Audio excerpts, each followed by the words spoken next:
মান রহিম। আমি ওসি কোতোয়ালি থানা দিনাজপুর।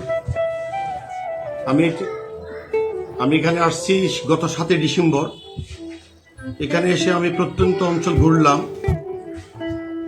এখানে প্রচুর সংখ্যক মানুষকে আমি রাতের আধারে ঘুরে বেড়ালাম। আমার নজরে আসছে যে বহু লোক এখানে শীতে কষ্ট পাচ্ছে। গত 2-3 দিন থেকে খুবই শৈত্যপ্রবাহ দিনাজপুর অঞ্চলে।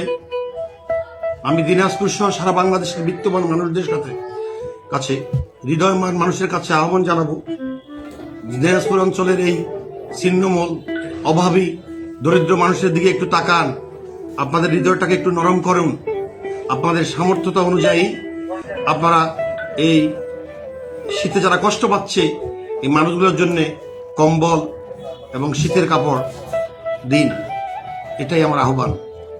আপনি যদি এই ধরনের কাজ করেন, আল্লাহ আপনার জন্য সাহায্যকারী হয়ে যাবেন। সবাইকে ধন্যবাদ।